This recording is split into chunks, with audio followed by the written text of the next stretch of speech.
The ongoing war has claimed at least 2,800 lives on both sides, according to AP, after Palestinian militant group Hamas launched an audacious attack on Israel on October 7th. Here's what happened on day 7.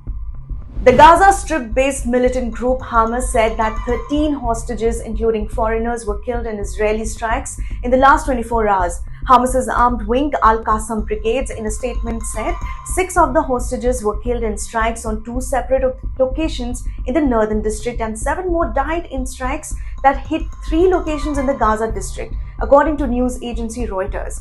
Hamas has not specified the nationality of the foreigners, news agency AP said, and there has been no confirmation from Israel.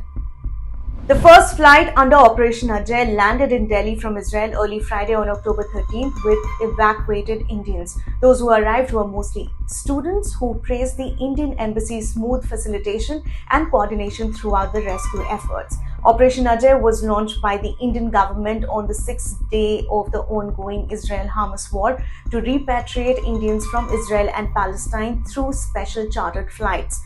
Around 18,000 Indians are in Israel and 17 in Palestine.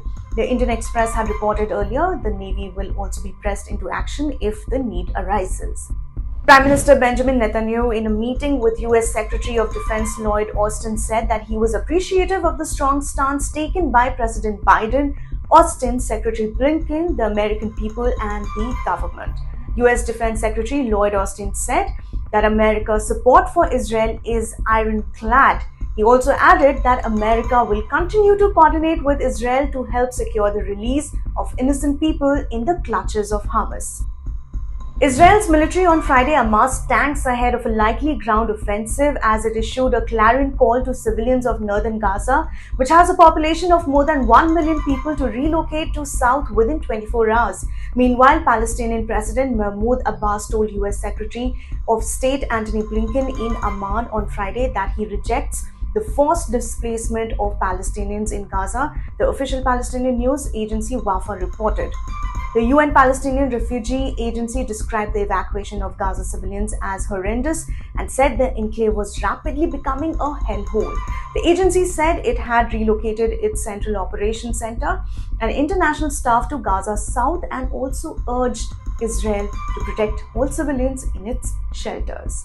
After Russian President Putin made a statement on the Israel-Hamas conflict, the country's state-owned news agency RIA Novosti, citing the Russian embassy, has said that 13 Russian citizens were missing in Israel after Hamas's attack. The news agency also reported that the embassy recommended Russian citizens to leave Israel on scheduled air transport. Iran's foreign minister warned on Friday that if Israel's attacks on the Gaza Strip don't stop immediately, the violence could spread to other parts of the Middle East. Hossein Amir Abdollahian is on a tour that took him to Baghdad before Beirut, and later in the day he is scheduled to travel to the Syrian capital, Damascus. That's all for today. Press the bell icon for all the latest updates on Israel-Hamas war, only on Indian Express.